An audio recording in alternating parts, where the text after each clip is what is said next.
Target ছিল বাংলার জমিনে যাতে মানুষ কোরআন শিখতে পারে, তাই পকেটে টাকা দিয়ে তিনি গোটা পশ্চিম বাংলার জমিনে অসংখ্য মাদ্রাসা এবং মক্তব প্রতিষ্ঠা করেছিলেন। বলুন না সুবহানাল্লাহ।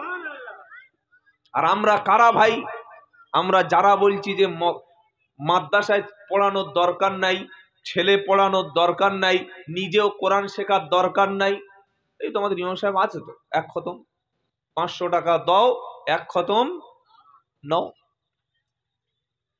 আপনাকে বুঝতে হবে, আপনাকে ফিরে আসতে হবে কোরআনের দিকে। যেহেতু আল্লাহ পাক কোরআনকে বলেছেন হুদা, হেদায়েতের সঠিক রাস্তা হচ্ছে কোরআন, আর কোরআনের সাথী যারা হবে তারা কিয়ামতের দিন বিনা হিসাবে জান্নাতি। সারা জীবন একটা বক্তব্য আমাদেরকে শুনিয়ে দেয়া হয়েছে কি, আলা ইন্না আউলিয়া আল্লাহি লা খাউফুন আলাইহিম ওয়ালা হুম ইয়াহজানুন। শুনে শুনে শুনে কানে প্রত্যেকের তালা লেগে গেছে, একদম সঠিক কথা। এটা সূরা 11 পারা 15 পৃষ্ঠায় 1 নম্বর লাইনে 62 নম্বর আয়াত সূরা ইউনূসের মধ্যে আয়াতটা পেয়ে যাবেন। আল্লাহ পাক বলছে, বান্দা শুনে রাখো, যারা আমার বন্ধু, যারা ওলি, যারা আমার বন্ধু হয়েছে, তাদের দুনিয়ায় কোনো ভয় নাই, আখিরাতে আমার ওলি বান্দাদের কোনো চিন্তা নাই। সুবহানাল্লাহ বলা গেল না? ওলি কারা? বংশের শেষে একটা লোগো আছে, নাম আছে ওলি। ওলি হলো তারা, আল্লাহ পাক তার সাথেই বলে দিয়েছে ওলি চিনবে কি করে। কেউ যদি নিজেকে পীর দাবি করে, নিজেকে ওলি দাবি করে, নিজেকে বিশাল কিছু মনে করে, আল্লাহ পাক বলছে ওলির মাপকাঠি দিয়েছি, আল্লাযীনা আমানু ওয়া কানু ইয়াত্তাকুন। যে ব্যক্তি আল্লাহকে ভয় করে, যে ব্যক্তি ঈমানওয়ালা, আল্লাহর উপরে পরিপূর্ণ ঈমান এনেছে, যে ঈমান আনার পরে আল্লাহর দিকে বেশি ভয় করে, যে আল্লাহর খাতায় আল্লাহর ওলি বান্দা সে। একটা লোক, তার বাপ মদ করছিল, কি ছিল বলুন? পাকা মালখোর, প্রত্যেক দিন মাল ছাড়া ঘুমোতো না।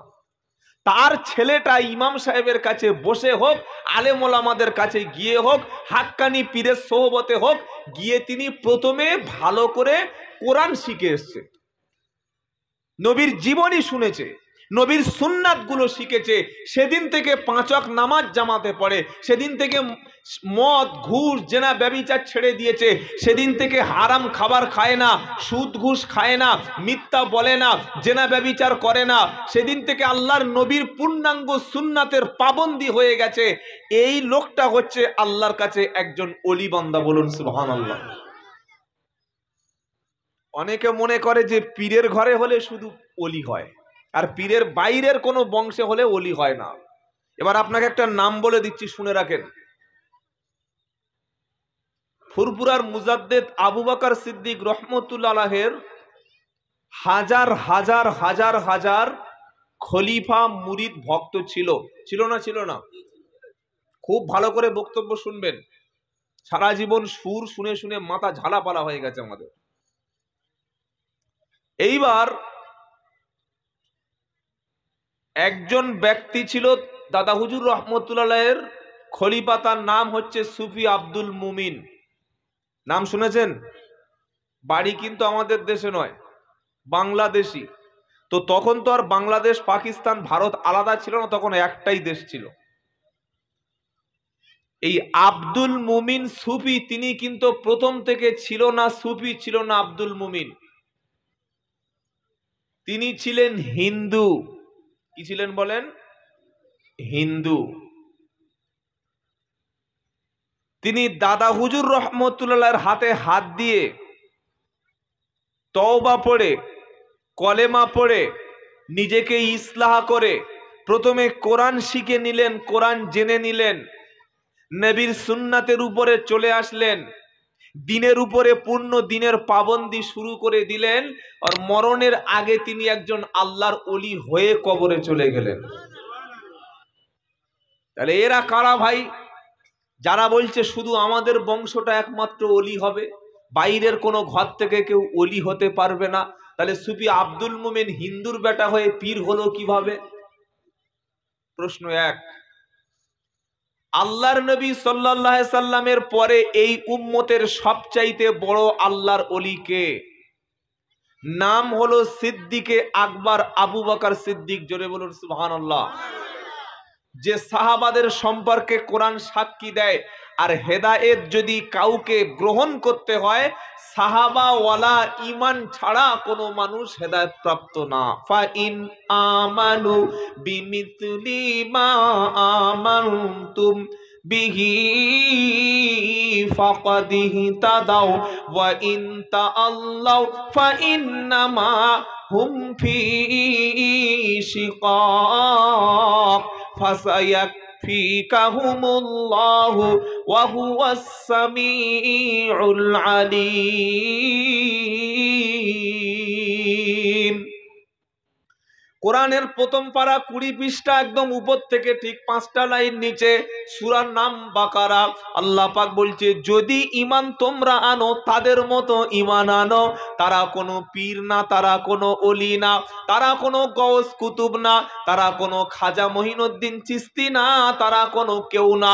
তারা হলো নবীর সাহাবা, যারা নবীর সাথে বসে নবীর সাথে মুজাহাদা করেছে, জিহাদে শরীক হয়েছে, নবীর কাছে বসে দ্বীন ইসলাম শিখেছে, নবীকে দেখেছে, নবী সাল্লাল্লাহু আলাইহি সাল্লামের কাছ থেকে খাওয়ার তরিকাটা শিখেছে, নবীর মতো ঘুমানো শিখেছে, নবীর মতো কোরআন তেলাওয়াত শিখেছে, নবী সাল্লাল্লাহু আলাইহি সাল্লামের মতো নামাজটা শিখেছে, নবীর মতো হেসেছে, নবীর মতো কেঁদেছে, নবীর মতো জিন্দেগি বাস্তবায়ন করেছে যারা, তারা প্রথমে আল্লাহকে করেছে রাজি, আর আল্লাহ তাদের উপরে হয়েছে রাজি।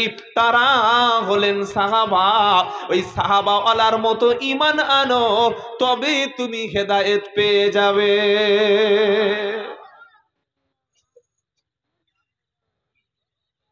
আমি যদি বলি না, আমার হুজুর যেটা করেছে ওর বাইরে নয়, ওর মধ্যেই থাকবো, হুজুর হোক পীর হোক, তাদেরকে দেখে ইসলাম পালন করছেন করুন, কিন্তু আগে হুজুরকে কোরআন আর সুন্নাহর মাপকাঠিতে দেখে নিন যে এটা কোরআন সুন্নায় আছে কিনা। পীর সাহেব বলেছে পাগড়ি পরো, অবশ্যই পাগড়ি পরবো, কি বলছেন, পরবো না পরবো না, কিন্তু আমাকে দেখতে হবে যে পীর সাহেব পাগড়ি যে পরতে বলছেন, এই পাগড়িটা আল্লাহর নবীর সাহাবারা এইভাবে পরেছিল কিনা।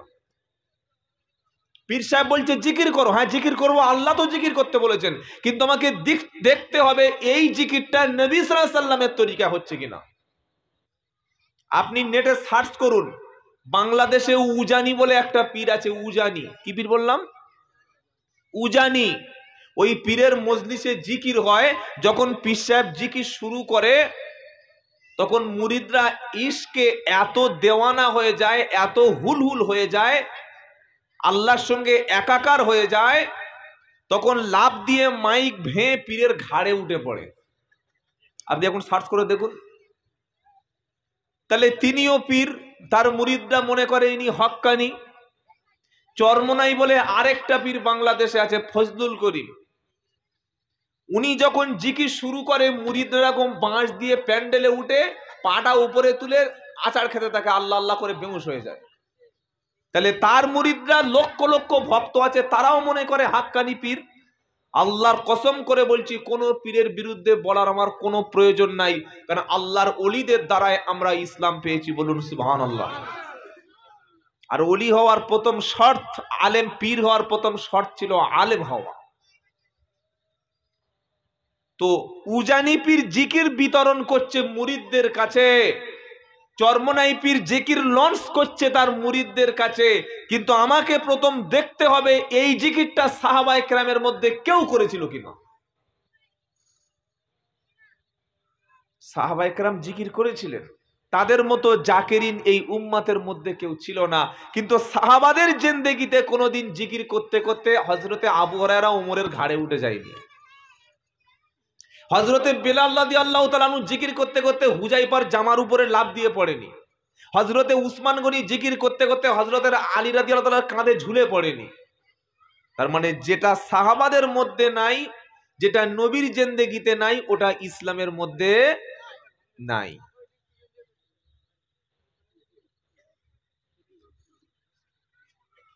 ইসলাম হেদায়েতের মাপকাঠি পাঠিয়ে দিয়েছে। তো আল্লাহ তাআলা তার কোরআন দিয়ে বান্দাকে বলছেন, কোরআনের একটা নাম হচ্ছে হেদায়াত। বলুন সুবহানাল্লাহ। আল্লাহর ওলিদের ভয় নাই, চিন্তা নাই। সারা জীবন শুনেছি, কিন্তু আপনি ভেবে দেখুন, ওলিদের ভয় নাই। কোন ওলি? খাজা মঈনুদ্দিন চিশতির কোনো ভয় নাই, বড় পীর আব্দুল কাদের জিলানীর কোনো ভয় নাই। আছে? জোরে বলেন। নিজামুদ্দিন আউলিয়ার কোনো ভয় নাই, দাদা হুজুর রহমতুল্লাহের কোনো ভয় নাই। কারণটা কি? কারণ তারা ফরজ নামাজ কাজা করত না, তারা সুন্নাত কাজা করত না, নফল বেশি বেশি পড়তেন, তারা দাড়ি চাঁচতেন না, তারা মদ খেতেন না, তারা সুদ খেতেন না, তারা বিবিকে পর্দায় রাখতেন না, তারা সময় পেলে কোরআন পড়তেন, মুরিদদেরকে কোরআন শিক্ষা দিতেন। তাদের সোহবতে মানুষ গেলে আল্লাহওয়ালা হয়ে যেত, তাদের কাছে মানুষ গেলে জাকেরিন বানিয়ে বাড়ি ফিরিয়ে দিত, তাদের কাছে মানুষ গেলে আল্লাহওয়ালা হয়ে যেত। কারণ তারা নবীর সুন্নাতের পূর্ণাঙ্গ পাবন্দি ছিল। যতক্ষণ আপনার মধ্যে যে ওলিকে ফলো করছেন তার মতো টুপি মাথায় না থাকবে, তার মতো নামাজে পাবন্দি না হবে, তার মতো সুন্নাত না থাকবে, কিয়ামতের দিন কোনো ওলিদের কোনো ভয় নাই, ওলিরা পার পেয়ে যাবে। আর তুমি তাকবীর দিয়ে ধুনে দিয়েছো, তোমার মধ্যে সুন্নাত না থাকলে আল্লাহ আটকে দেবে।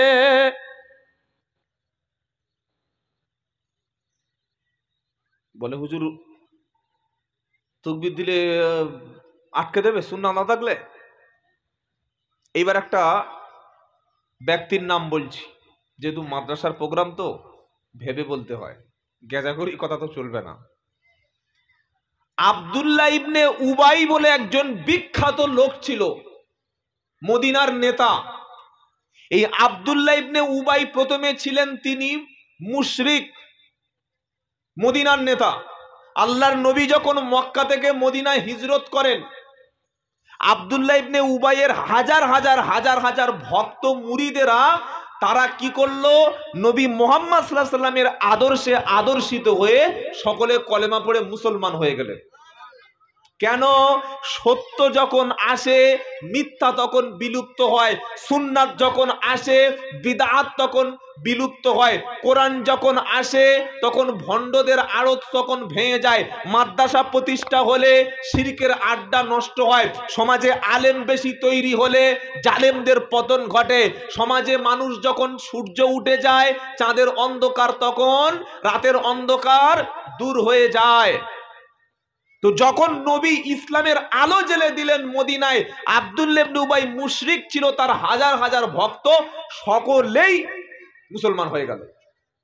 কয়েকজন ছিল যারা খাস অন্ধ ভক্ত, তারা আর মুসলমান হলো না। তারা বলছে, আব্দুল্লাহ ইবনে উবাই আমাদের নেতা, কি হবে? তুমি তো নেতৃত্ব দিচ্ছিলে মদিনায়, তো সব তো লোক মুহাম্মদ সাল্লাল্লাহু আলাইহি ওয়াসাল্লামের কাছে চলে গেল, এখন কি হবে? আব্দুল্লাহ ইবনে উবাই বলছে, চিন্তা করিস না, আজকে রাতে গিয়ে মুহাম্মাদের হাতে হাত দেবো সাল্লাল্লাহু আলাইহি ওয়াসাল্লাম, আমরাও মুসলমান হব, তোরাও চল মুসলমান হবি। তবে এটা আমরা মুখ থেকে মেনে নিচ্ছি, অন্তর থেকে মানব না। কেন জানিস? যদি আমরা মুসলমান না হই, ওই মুসলমানরা আমাদের কাছে আসবে, ওরা আমাদের কাছে বসবে, আমাদের কথা শুনবে, আমরা শুধু মুখে স্বীকার করে নিলাম, কিন্তু ভিতরের মালটা যা আছে তাই থাকবে। তার নাম কি? আব্দুল্লাহ ইবনে উবাই, মুনাফিকদের সর্দার। সারা জীবন নবীর পিছনে নামাজ পড়েছে ভাই, সারা জীবন নবীর পিছনে কোরআন শুনেছে, নবীর সঙ্গে অনেক কাজ করেছে, কিন্তু তার রাজনৈতিক জীবনটা, তার আদর্শ, তার মডেলটা, তার উদ্দেশ্য ছিল কিন্তু আবু জাহেলের লক্ষ্য পূরণ করা, তার উদ্দেশ্য ছিল মুসলমানদেরকে গোপনে শেষ করে দেওয়া, তার উদ্দেশ্য ছিল নামমাত্র মুসলমান হয়েছি কিন্তু কোরআনের প্রচার প্রসার যাতে না চলে, মানুষ যাতে ইসলামের দিকে না আসতে পারে, সেজন্য গোপনে গোপনে ষড়যন্ত্র করে মানুষদেরকে আল্লাহর কোরআন থেকে দূরে সরিয়ে রাখা, মানুষদেরকে জিহাদ থেকে দূরে সরিয়ে রাখা। এই আব্দুল্লাহ ইবনে উবাই অসংখ্য যুদ্ধে নবী সাল্লাল্লাহু আলাইহি ওয়াসাল্লামের সঙ্গে যাওয়ার নাম করে 300-400 সাহাবা নিয়ে পিছন দিকে ভেগে চলে গেছে। কত বড় শয়তান! আব্দুল্লাহ ইবনে উবাই যেদিন মারা যাচ্ছে, তার ছেলে মুহাম্মদ সাল্লাল্লাহু আলাইহি সাল্লামের কাছে হাজির হলো, গিয়ে বললেন, হে আল্লাহর নবী সাল্লাল্লাহু আলাইহি সাল্লাম, আমার আব্বা ইন্তেকাল করছে, আপনি একটু চলুন। নবীজি জিজ্ঞাসা করলেন, তুমি কার বেটা? সে বলল, আমি আব্দুল্লাহ ইবনে উবাইয়ের বেটা। আপনি একটু চলুন। আল্লাহর নবী সাল্লাল্লাহু আলাইহি সাল্লাম তিনি কি করলেন, তার গায়ের পাঞ্জাবি, গায়ের পীরখান জুব্বাটা খুলে আব্দুল্লাহ ইবনে উবাইকে দিয়ে দিলেন। বললেন, আব্দুল্লাহ ইবনে উবাই মারা গেলে তার কাফনের ব্যবস্থাটা করে দেবে। এটা ছেলে খেলা ব্যাপার নয়। নবীর কাফনের যদি কারো, নবীর পাঞ্জাবিটা যদি কারোর কাফন হয়, এটা সৌভাগ্য না দুর্ভাগ্য? অনেক মুসলমানের ঘরে এখন দেখছি এই হলুদ আর লাল সুতো হাতে বেঁধে ঘুরছে। ভাই এটা কি? বললে আজমিরের সুতো। কোথাকার সুতো বলেন? আজমিরের সুতো ঘরে রাখলে কি হয়? বলছে বরকত হয়। আজমিরের সুতো ঘরে রাখলে বরকত হয়? বললে হ্যাঁ। কি করে বুঝলে? বললে আজমির শরীফের সুতো বরকত হবে না। ভাই আজমির শরীফের সুতো ঘরে রাখলে যদি বরকত হয়, নামাজ না পড়লে বরকত হবে? বলছে হ্যাঁ হবে। আচ্ছা, আজমিরের সুতোর দাম বেশি না যে কোরআন নবীর উপরে নাজিল হয়েছিল সেই কোরআনের দাম বেশি? কোরআনের দাম বেশি। তাহলে তুমি মুসলমান, তোমার ঘরে কোরআন আছে, তুমি নামাজ পড়বে না, তুমি সুদ খাবে, তুমি জেনা ব্যভিচার করবে, তুমি মানুষ খুন করবে, বাপমার অবাধ্য হবে, তোমার ঘরে বরকত হবে? তাই কোনোদিন হয়? তাহলে কোরআন ঘরে রেখে যদি কোরআনের মতো না চলো, যদি বরকত না হয়, একটা সুতো কি করে বরকত করতে পারে? ভাই কথা বুঝতে পারছেন না? আবার কিছু কিছু মুসলমান, কিছু মনে করবেন না, হুজুরের জেরক্স করা তাবিজ ঘরে টাঙিয়ে রেখেছে বরকত মনে করে। ভাই সত্যটা বোঝার চেষ্টা করুন। যত ওলামারা, যত হুজুররা, পীর সাহেবরা তাবিজ লেখে, কোরআন থেকে না আনন্দবাজার পত্রিকা থেকে? কোরআন থেকে। তাহলে সেই কোরআন তোমার ঘরে আছে, অরিজিনাল বস্তুটাই থেকে যদি তোমার বরকত যদি হাসিল না হয়, তাহলে জেরক্স মাল কি করে বরকত হতে পারে? কেন কোরআন থেকে তুমি বরকত নিতে পারোনি? যেহেতু কোরআন পড়োনি, কোরআন বুঝোনি, কোরআনের মতো আমল করোনি, ওটাকে চুমুখে উপরে রেখেছো। যারা আজকের বিশ্বের জমিনে কোরআন পড়তে শুরু করেছে, কোরআনের মতো জিন্দেগি পালন করতে শুরু করেছে, নিজের সন্তানকে কোরআন পড়াচ্ছে, নিজে ফজরের পরে কোরআন পড়ছে, নিজে এশার পরে কোরআন পড়ছে, কোরআন পড়ে তাহাজ্জুদে কাঁদে, আল্লাহ তাদের উপরে রাজি আর তাদের বরকত দিয়ে জীবন ভরিয়ে দিয়েছে। শুধু চুমুখে ফেলে দিও না, শুধু চুমুখে। আব্দুল্লাহ ইবনে উবাই যখন মারা গেল, আল্লাহর নবী সাল্লাল্লাহু আলাইহি সাল্লাম তার জন্য ক্ষমা প্রার্থনা করতে শুরু করলো। আল্লাহ আব্দুল্লাহ ইবনে উবাইকে তুমি ক্ষমা করে দাও। আল্লাহ পাক শোনাচ্ছে, ইস্তাগফির লাহুম আও লা তাস্তাগফির লাহুম ইন তাস্তাগফির লাহুম ৭০ মাররাতান ফালাই ইয়াগফিরাল্লাহু লাহুম। সূরা তাওবার ৮০ নম্বর আয়াতে একদম পৃষ্ঠার উপর থেকে আল্লাহ পাক শোনাচ্ছে, ইস্তাগফির লাহুম আও লা তাস্তাগফির লাহুম। হে নবী, আপনি যদি তাদের জন্য, তার জন্য ক্ষমা চান আর না চান, দুটোই একই ব্যাপার।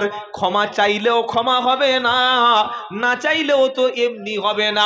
এমনকি ৭০ মাররাতান, যদি ৭০ বার ক্ষমা চান নবী, কখনো তাদের ক্ষমা হবে না। নবী বারবার ক্ষমা চাইছেন। ওমর ফারুক বলছেন, আল্লাহর নবী, আপনি তো, আল্লাহ আপনাকে বলেছে ক্ষমা হবে না। তো ও নবী সাল্লাল্লাহু আলাইহি সাল্লাম বললেন, ওমর রে, আল্লাহ ৭০ বারের কথা উল্লেখ করেছে, আমি ৭১ বার ক্ষমা চেয়ে দেখব।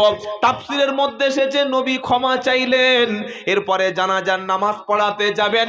ওই সময় ওমর ফারুক নবী পিছন থেকে জামাটা টেনে ধরেছে, ধরে বলছেন, আল্লাহর নবী, এই ব্যক্তির কি জানাজা পড়াবেন যে সারা জীবন নামাজ পড়েছে ঠিক, কোরআন পড়েছে ঠিক, কিন্তু তার আন্দোলনটা ছিল আবু জাহেলের জন্য। তার উদ্দেশ্য আবু জাহেল সফল হবে, মুহাম্মাদের পতন হবে, ইসলামটা ধ্বংস হবে, কুফরি শক্তিটা গোটা বিশ্বে তারা জয়লাভ করবে। যুদ্ধের ময়দানে উমুক যুদ্ধ থেকে ৩০০ ব্যক্তিকে নিয়ে ভেগে চলে গেছে, তার জানাজা জানাজার নামাজ কি আপনি পড়াবেন? নবী বললেন হ্যাঁ আমি পড়াবো, যেহেতু সে মুসলমান। জানাজার নামাজ পড়ানো হয়ে গেল। আল্লাহ জিবরাইলকে দিয়ে আবার কোরআন দিয়ে বলে দিলেন ওয়ালা তুসাল্লি আলা আহাদিম মিনহুম মাতা ওয়ালা তাকুম আলা কবরিহি।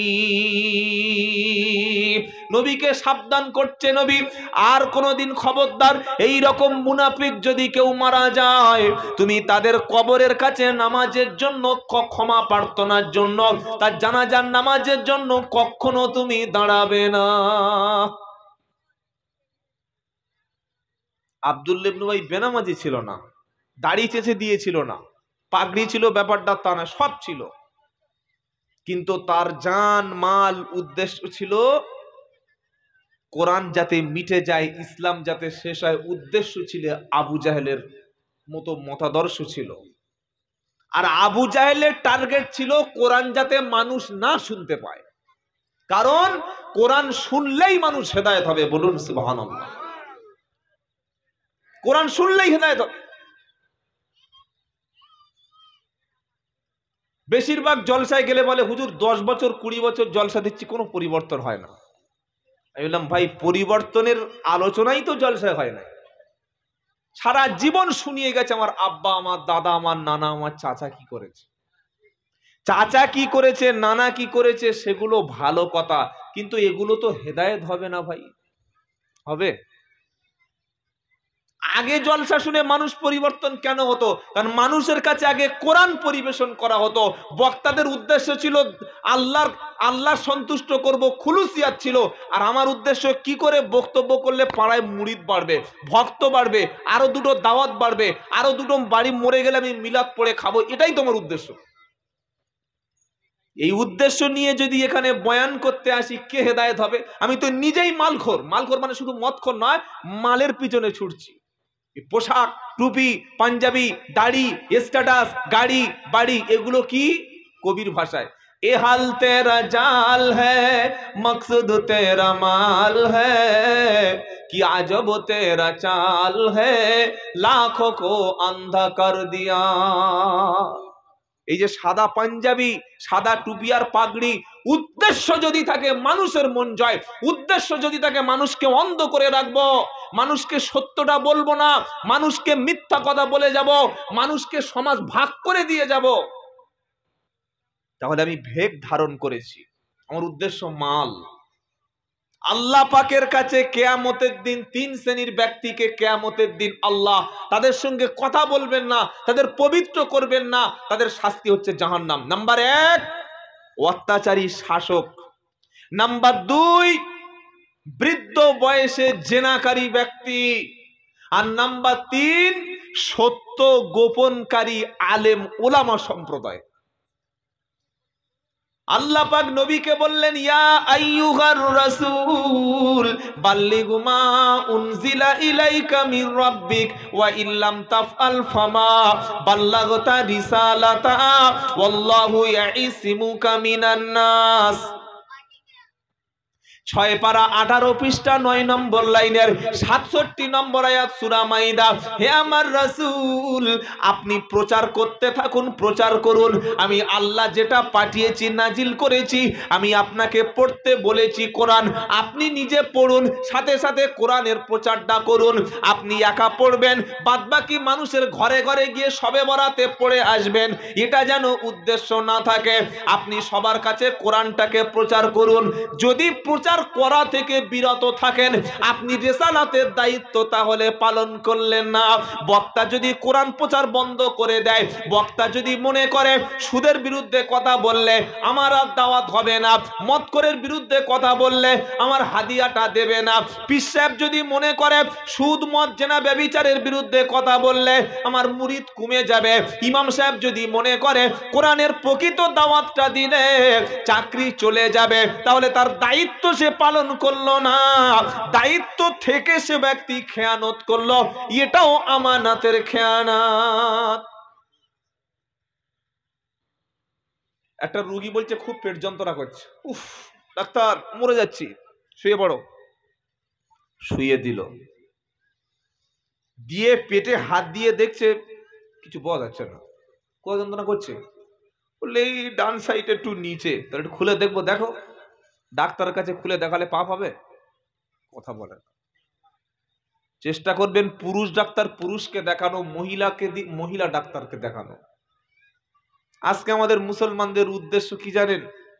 পয়সা হলে দামি ঘর বানাবো, দামি গাড়ি করব, দামি বাড়ি করব।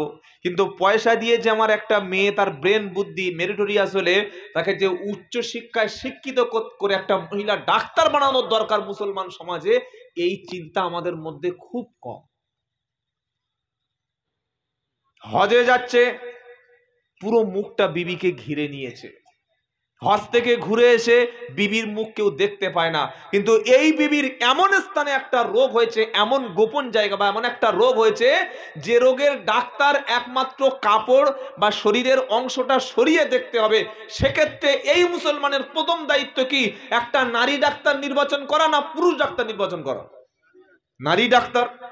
কিন্তু আপনি এই অঙ্কুরহাটি যাবেন, এদিকে কোথায়, হ্যাঁ, বড়গাছিয়া যাবেন, হাওড়ায় চলে যাবেন, যেখানে যাবেন, আমতায় যাবেন, বাগনানে যাবেন, যেখানে যাবেন, কোথায় পাবেন মহিলা ডাক্তার? খুব কম। বড় বড় নার্সিং হোমে দেখবেন ডাক্তারদের লিস্ট থাকে, থাকে না?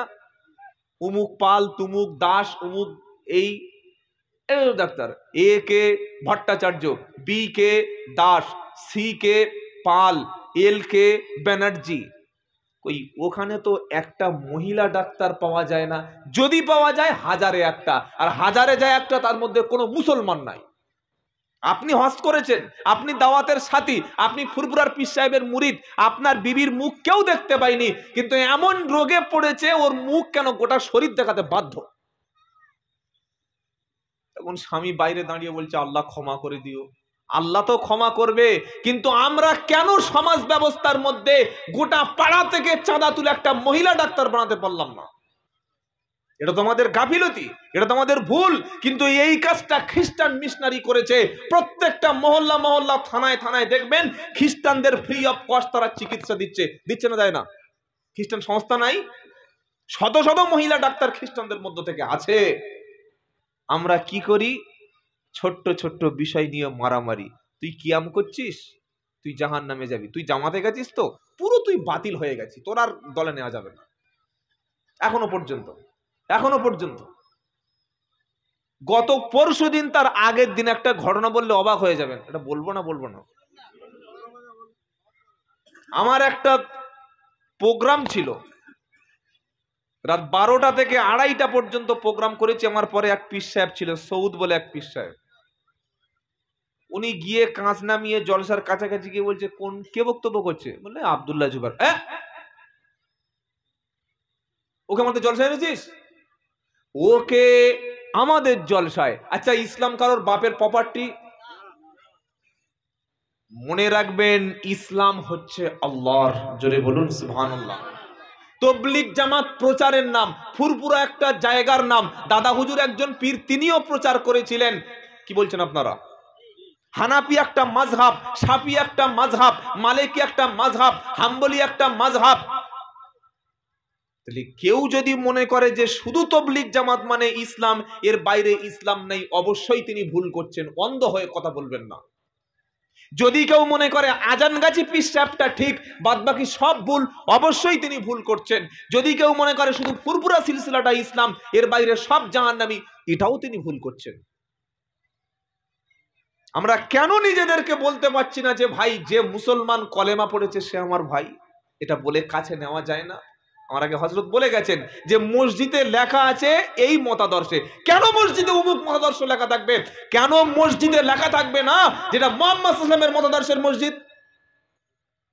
বারাইপুর আমার বাড়ি, যেখানে বারাইপুর আপনি স্টেশনে নেবে, এই 500 মিটার গিয়ে দেখবেন বড় যে মসজিদ আছে, ওখানে লেখা আছে বারাইপুর হানাফি মসজিদ। তার মানে আহলে হাদিস বা অন্য দল এখানে আসিস না। বেলডাঙ্গায় গেলাম, বেলডাঙ্গা মুর্শিদাবাদ, গিয়ে দেখি লেখা আছে বেলডাঙ্গা আহলে হাদিস জামে মসজিদ। তার মানে ওখানে হানাফিরা ঢুকিস না। এই করতে করতে তো বাবরি চলে গেছে। জ্ঞানবাবির মধ্যে এত বড় লিঙ্গ পাওয়া গেছে, জানেন না? আপনারটাও যাবে, সাবধান হয়ে যান। মসজিদের গায়ে এই সমস্ত শব্দ লিখবেন না। কারণ আল্লাহর ঘর যারা জিকির করতে আসে তাদের যারা বাধা দেয় তারা সবচাইতে বড় জালিম।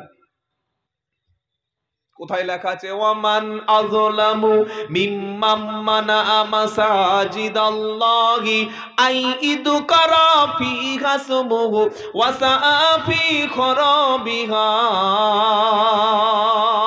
প্রথম পারা সূরা বাকারার 114 নম্বর 15 নম্বর আয়াতে আল্লাহ পাক বলছে তার চাইতে বড় জালিম, তার চাইতে বড় অপরাধী, তার চাইতে বড় অত্যাচারী। আল্লাহ যখন জালিম বলে তখন বুঝতে হবে ওমান আজলামু শব্দকে আল্লাহ বুঝিয়েছে। ওমান আজলামু মানে বোঝেন, তার চাইতে বড় জালিম আর কে হতে পারে? আল্লাহ বলছেন কে?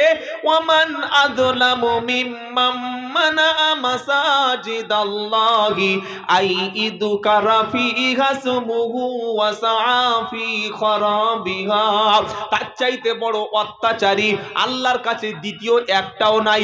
যে ব্যক্তি আল্লাহর মসজিদে গিয়ে বসে বসে জিকির করবে, আল্লাহর মসজিদে গিয়ে কোরআন পড়বে, আল্লাহর মসজিদে গিয়ে না জানা ব্যক্তিকে কোরআন শিক্ষা দেবে, আল্লাহর মসজিদে গিয়ে আল্লাহর কথা স্মরণ করবে, আল্লাহর সৃষ্টি নিয়ে আলোচনা হবে, নামাজ আদায় করবে, কোরআন তেলাওয়াত করবে, সহিভাবে দ্বীন শিক্ষা দেবে। যদি কোনো ব্যক্তি আল্লাহর ঘরে গিয়ে কোরআন শিখতে চায়, নামাজ পড়তে চায়, দ্বীন ইসলাম জানতে চায়, আল্লাহ পাক বলছে এই ব্যক্তিকে বাধা দিচ্ছে যারা, সবচাইতে আমি আল্লাহ আমার কাছে বড় অপরাধী জালিম হলো তারা।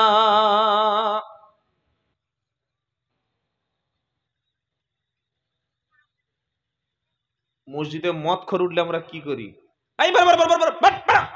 বলি না মদ খোর উঠলে তাড়িয়ে দিই, কুকুর উঠলে তাড়িয়ে দিই, ছাগল উঠলে ঠ্যাং ধরে টেনে বার করে দিই। কেন? ছাগল পেচ্ছাপ করবে, কুকুর পায়খানা করবে, কুকুর নাপাক, তাই তো নাকি? মদখোরকে তাড়িয়ে দিই কেন? ও হারামখোর মদকে নাপাক হয়েছে তাই তাড়িয়ে দিয়েছি। ভাই, যে লোকটা বুকে করে একটা কোরআন শরীফ এনে একটা নাপাক ব্যক্তিকে তুলে এনে পাক পবিত্র করিয়ে দিচ্ছে, তাহলে এ লোকটা নিশ্চয়ই নাপাক এনেছে, কেউ না নিশ্চয়ই কুকুর বা ছাগল।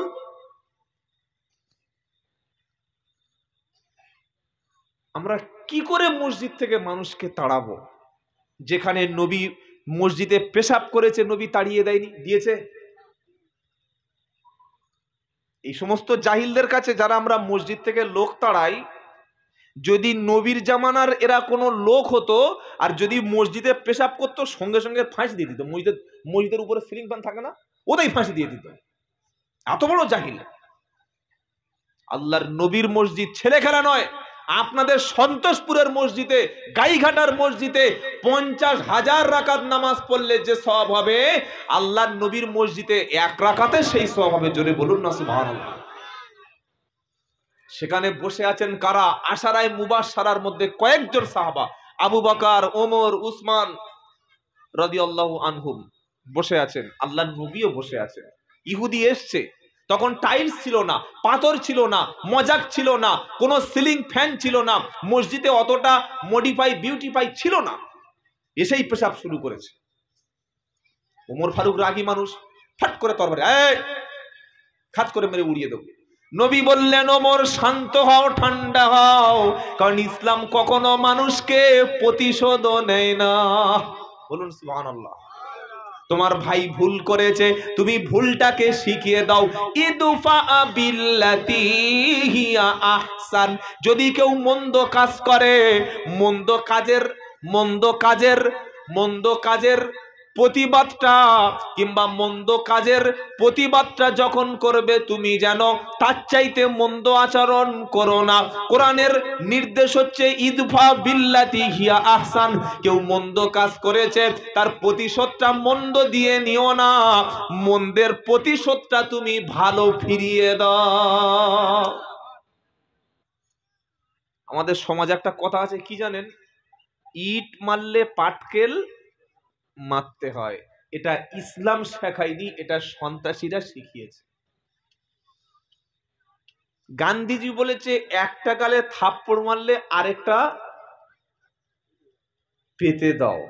আর আল্লাহর নবীর মসজিদে পেশাব করেছে, ওমর ফারুক ছুটে গেছেন মারতে, নবী বলে থামো, পেশাবে বাধা দিও না। এখানে একটা বিজ্ঞান লুকিয়ে আছে। আজকের মেডিকেল সায়েন্স কি বলছে, যে কোনো ব্যক্তি যখন পেশাব করে সে যেন বসে পেশাব করে, দাঁড়ায় না। পেশাবের সময় কাউকে বাধা দিও না, তার কিডনিটা নষ্ট হতে পারে। মুহাম্মদ সাল্লাম কত বড় বিজ্ঞানী, আল্লাহ তাকে করেছিলেন, সুবহানাল্লাহ বলতে ইচ্ছা করে না? পেশাব কমপ্লিট হয়ে গেল, নবী বললেন তুমি কাজটা করলে কি? সে বললে মুহাম্মদ আমি পেশাব করেছি। বলি এটা পেশাবের জায়গা? এখানে তো আমরা সেজদা দিই, আল্লাহ জিকির করি। এবার যখন তোমার পেশাবের প্রয়োজন হবে তখন দূরে অন্য জায়গায় চলে যাবে। লোকটি ভাবলেন যে আমি ভুল করেছি, সাথে সাথে ক্ষমা চেয়ে নিলেন। বলুন সুবহানাল্লাহ। তাহলে একজন ভাই যদি কোরআন নিয়ে কোনো হাদিস নিয়ে মসজিদে উঠে পড়ে, তাকে লাঠি দিয়ে পিটিয়ে তাড়িয়ে দেওয়া দরকার না, সে যদি কোনো ভুল বলে তার ভুলটা সংশোধন করে নেওয়া দরকার?